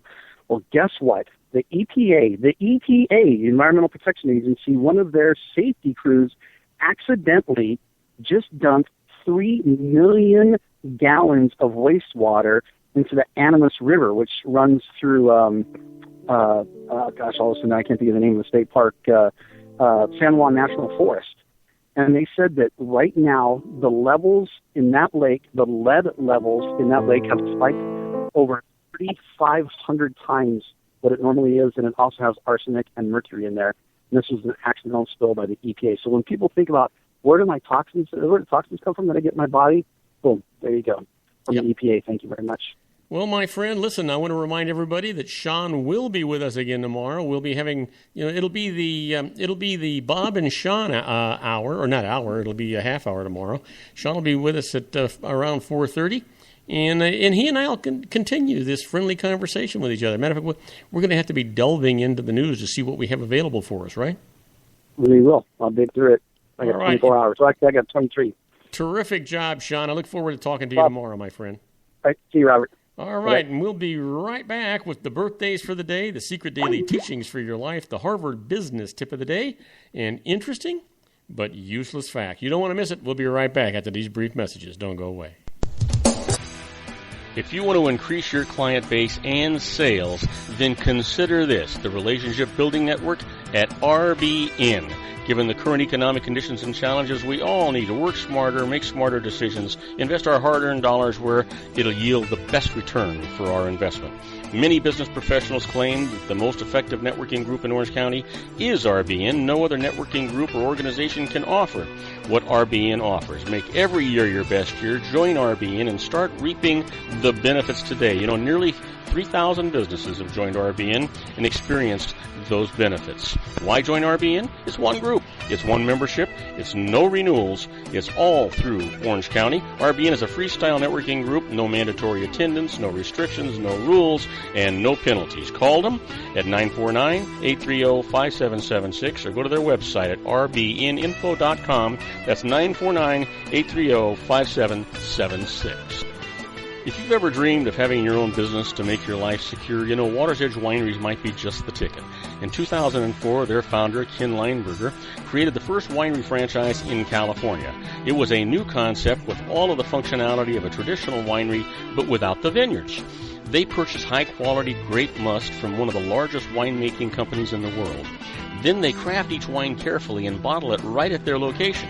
The winery was built to satisfy consumer demand for wine by the bottle and by the glass, but still kept the element of allowing customers to bottle their own custom vintage.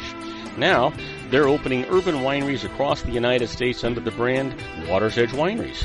If you've ever dreamed of owning your own winery, it may be in reach right now through Water's Edge Wineries. Just give them a call at 909-468-9463, extension 700. That's Water's Edge Wineries, 909-468-9463. Have you ever found yourself caught between a rock and a hard place? The law offices of Blomberg, Benson, and Garrett might be just the answer for you.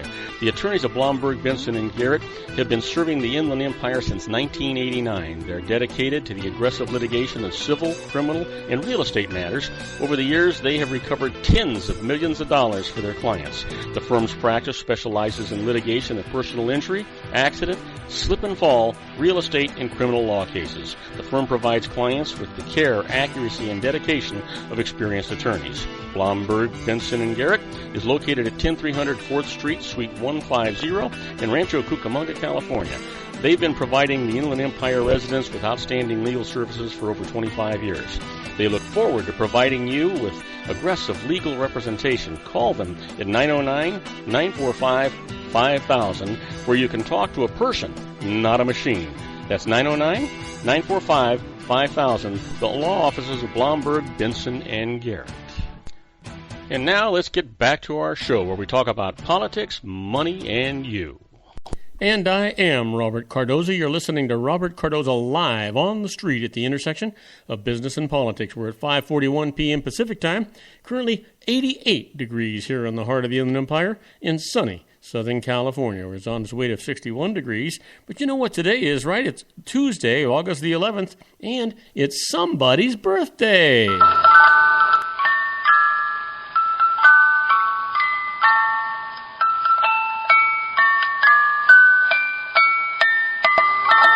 And you know what? This person was born in 1933, passed away in 2007. An evangelical Christian pastor, televangelist, and a conservative commentator. It was happy birthday to Jerry Falwell. And this guy, most of you know him. You may not recognize his name. He was born in 1957. A drummer best known as the drummer for the punk rock group, the Ramones. And happy birthday, Richie Ramone.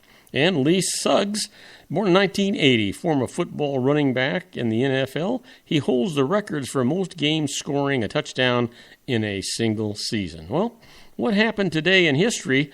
I can tell you that in 1934, the first civilian prisoners arrived at federal prison on Alcatraz Island in California, San Francisco, California. And in 1968, the last steam passenger train service runs in Britain. A selection of British Rail steam locomotives make the 120-mile journey from Liverpool to Carlisle and returns to Liverpool before having their fires dropped for the last time. And in 1972, Vietnam War, the last United States ground combat unit, departs South Vietnam. That was under the Nixon administration. And let's talk about the quote for today. It comes from a really great guy, W.C. Fields. And he says, "Start every day off with a smile and get it over with it. Get it over with. That sounds like W.C. Fields. It's just the way he's going to be. Well, let's talk about the secret daily teachings for your life. And the secret teaching for today, by the way, I mentioned it earlier. I mentioned it while we were talking to Sean, and it's true today just as much as it was every day that I talk about it. And that is that it's all about a positive mental attitude, whether it be your health, your physicians, your cooperation. That's what controls everything. And so let's talk about what today's teaching is. And that is, the dictionary defines blessing as invoking divine favor and conferring well-being or prosperity. So begin right now to invoke the power of blessing in your life and bless everything and everyone. Likewise with praising, for when you are praising someone or something, you are giving love. And as you emit that magnificent frequency, it will return to you 100-fold. I'm telling you, guys, this works. I just can't tell you enough. This works. Well, it's time for our Harvard Business Tip of the day. And the management tip today is, watch for signs of an emotional outburst. Yeah, people have emotional outbursts every now and then. But if you have a team member who's particularly prone to them, you should anticipate behavior like crying or screaming to prevent these situations from stalling your team's productivity. Watch for the telltale signs that something is causing concern. When you notice someone is withdrawing eye contact or getting red in the face, acknowledge what you see. Just say, "Hey, Steve, you've stopped mid-sentence a couple of times now. What's going on?" Listen carefully to the response, both to what is said and what you can infer from their body language, what you can infer from their body language. Angry, leaning in, clenched jaw, or fists, that all looks very different from discouraged, which is dropping in eye contact or slumping or dismissive, rolling eyes, turning away. Finally, ask questions to get to the root of their emotion. I get the sense you're frustrated. What's behind your frustration? Now, afterward, you should see some sort of relief. It's just the way it works. You got to get to it. You got to stem the tide. That's what it's all about. Well, it's time for our interesting but useless facts. And, I've said it many times. I get to where I'm liking this more and more and more all the time. I don't know about you, but it's working for me anyway. So hopefully it's working for you as well. So let's get right to it. The interesting but useless facts for today. First one up, did you know that bees and dogs can smell fear? There's a fact for you, and it's true. How about this? Coffee, along with beer and peanut butter, is on the national list of the 10 most recognizable odors. Matter of fact, if you've had some brain injuries or stuff like that, one of the things the neurosurgeon is going to do is they're going to take coffee and beer and peanut butter, and they're going to take these things and they're going to pass them under your nose to see if you recognize the smells, because they are the most recognizable odors that we have. How about this? Did you know that chemical indole and skatole, which help to account for the particular smell of human feces, are used as ingredients in perfume? Yeah. Kind of sickens it, doesn't it? How about this? Did you know the average office worker spends 50 minutes a day, almost an hour, looking for lost files and other items? Waste of time, especially now in the computer age when most of this stuff should be readily available to you. Yeah. Did you know that conception occurs more often in December than any other month? There you go. I'm not suggesting that you wait to try until December, but there's the fact anyway. You know the dumbest dog is an Afghan hound? You ever wonder about the people that actually come up with these interesting but useless facts? Maybe they're kind of interesting and useless too. According to an Old English system of time units, a moment is considered to be 1.5 minutes. That's a moment. Not 1 minute, not 2, but 1.5 minutes is a moment. Well, let me leave you with this. The first product Motorola started to develop was a record player for automobiles. Now, at that time, the most known player on the market was Victrola, which Motorola got their name from. Think about it. Now, don't go away, because when we come back, we're going to be talking about your emails. And the first one comes from Keegan Greco from Arlington, Texas. He's asking about what's a full-time student. We'll be right back. Don't go away. Isn't it time to shine the spotlight on your expertise? The Interview, starring you. Here's your chance to capture 5 minutes of fame with The Interview. This isn't just any interview. This is your opportunity to showcase your expertise and position yourself as a trusted expert in a one-on-one video interview hosted by Robert Cardoza, host of the nationally syndicated show Robert Cardoza Live, and powered by AHA Studios. What is it? A professionally recorded video for your use. Robert Cardoza interviews you on the set where he records his show. Professional interview showcases your expertise and value, shot in a state-of-the-art studio. And what's in it for you? Gain credibility as an expert, earn the trust of your target market, educate in a way that intrigues your audience, gain a powerful marketing tool that offers dozens of uses: website, video sharing sites, social media, email, DVDs, direct mail, lobby video, resumes, profile building, all that kind of stuff. Association with the nationally syndicated celebrity. That's right. And let's talk about AHA Studios. AHA is a strategic marketing firm that leverages the powerful in visual persuasion to help your business create powerful messages that connect with your target market. AHA ventures way beyond strategy, delivering the marketing collateral you need to start driving a new business through your doors. AHA has a full-service, in-house, state-of-the-art production studio to bring your messages to life using video. Discover how to make The Interview work for you. Call 949-831-2222. That's 949-831-2222. AHA Image Studios, Incorporated. Dr. Stephen Tidwell, Gentle Family Dentistry in a caring, personalized environment. Here at Dr. Tidwell's office, we are dedicated to helping you keep your teeth healthy. We are a state-of-the-art dental practice that still believes in traditional values, such as excellent customer service and individual attention. We have a special welcoming offer for you for just $39, a complete exam, personal consultation, professional cleaning, and all necessary x-rays. That's a $266 value for $39. Dr. Tidwell has 2 convenient locations and experienced staff to provide you with professional care and personal attention that you deserve. Call today. Don't delay. A great smile another day. Call 909-944-7308. That's 909-944-7308 for Rancho Cucamonga or San Bernardino. Joel Saltzman is Dr. Wireless. He has turned his considerable expertise into consumer credit risk and wireless security into a highly specialized independent web-based consulting enterprise targeting consumer credit risk analysis and wireless transactional security and monitoring. He works as a wireless analyst, veteran independent agent, and consumer liaison for most wireless telecom carriers and equipment manufacturers. For more than 20 years, corporate and private clients and media audiences have counted on his unvarnished advice while weighing the technology, performance, and cost differences between Sprint, Nextel, AT&T, Verizon, and T-Mobile.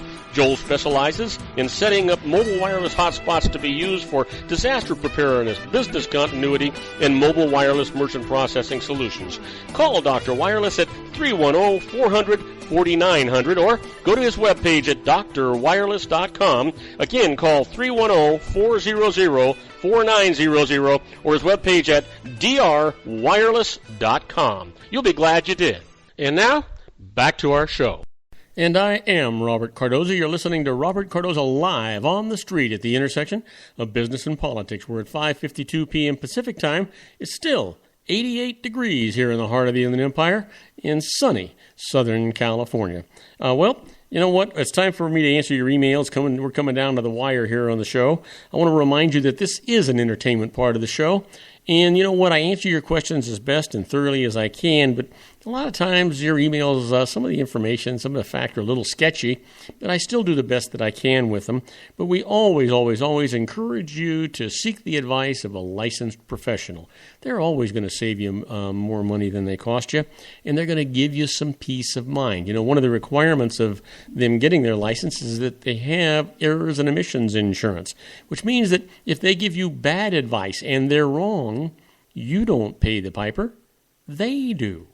Doesn't that help you sleep at night? Nobody's going to knock on your door or tap you on the shoulder or send you a certified letter or phone you. Even if they do, they pay the piper, not you. So let's get right to it. First email, as I mentioned before, is from Keegan Greco from Arlington, Texas, asking about being a full-time student. It says, how many months must a student attend school during the year to be a full-time student? Now, my daughter graduates from college in May after going to school for less than half the year. Will that make her a full-time student so that I can claim her as a dependent? Well, Kagan, for a child to qualify as a dependent, the IRS says that he or she must be under the age of 19 at the end of the tax year or under the age of 24 if a full-time student for at least 5 months of the year. Now, her going to school for the 5 months through May will be sufficient to provide you with a dependency exemption for her if she is under the age of 24. So hopefully that'll help you. Next email comes from Samuel Griffin from Colorado Springs, Colorado, asking about convertible bonds and says, I'm considering investing in convertible bonds, but if I convert them to stock shares in the future, what will the tax consequences be? Will there be a taxable gain on the exchange or only when the shares are actually later sold? Well, Sam, the convertible bond is one that gives its owner the option to exchange it for a specified number of shares of stock in the company that issued the bond.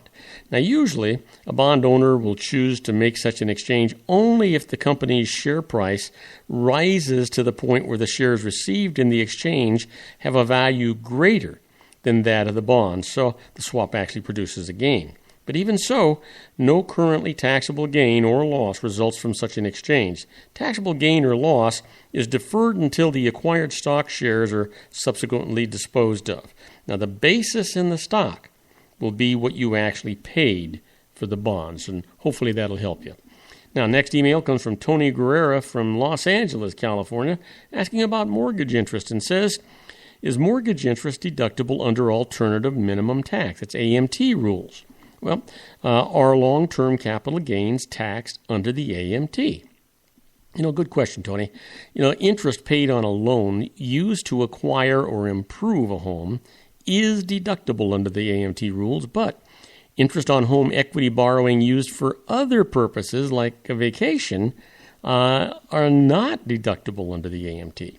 Now, long-term capital gains are taxed at the same rate under AMT as under normal rules, but capital gains may push total taxable income up beyond that AMT exempt amount, the $58,000 on joint returns and $40,750 on a single returns.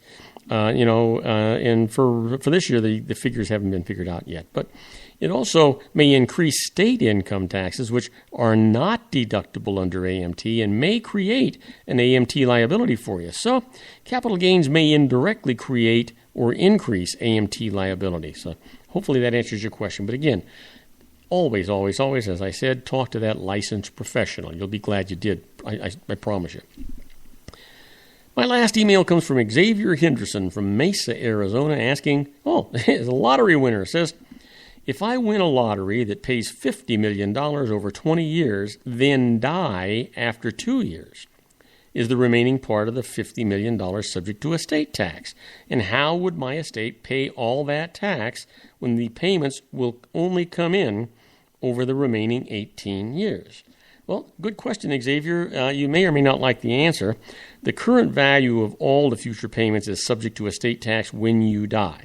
And finding the money to pay the tax can be a problem when most of the payments won't actually arrive until well into the future.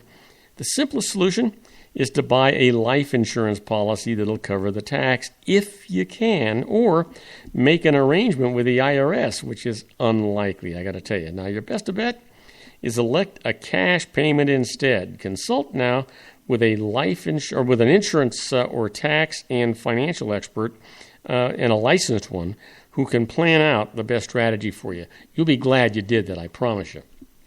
Now, I want to thank you for listening to Robert Cardoza Live at the intersection of business and politics. Robert Cardoza Live broadcasts on Spreaker Radio, 405 Media Radio, Roar 1776 Radio, Live 365 Radio, MyCast Live Radio, and countless terrestrial stations worldwide every Monday through Friday from 4 p.m. to 6 p.m. Pacific Time. Please follow me on Facebook, Twitter, LinkedIn, Google+, and YouTube, where you can listen to all of my shows 24/7. Go to my website at www.robertcardozalive.com and email me at robertcardozalive@gmail.com. It's where I get all the emails I deal with here on the show. On my next show, my expert contributor is going to be Sean LaFave. He's going to be talking to me about current events again. And my special guest is Joel Saltzman, Dr. Wireless, and he's talking about new wireless technology that's in the news. I encourage you to tell all of your friends about my show here on the RLC Broadcasting Network. That's our show for today.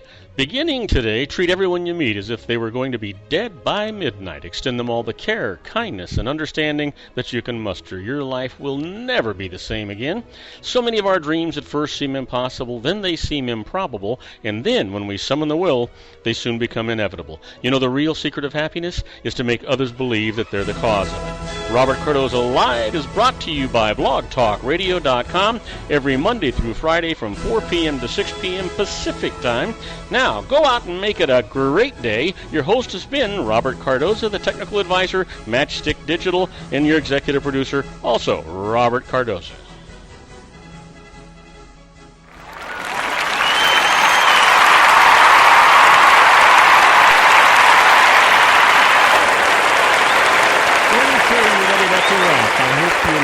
Show as much as I enjoyed producing it for you. Don't forget to join me again tomorrow for another installment of Robert Cardoza Live on the street at the intersection of business and politics. In the meantime, stay happy, stay healthy, be good, and stay safe.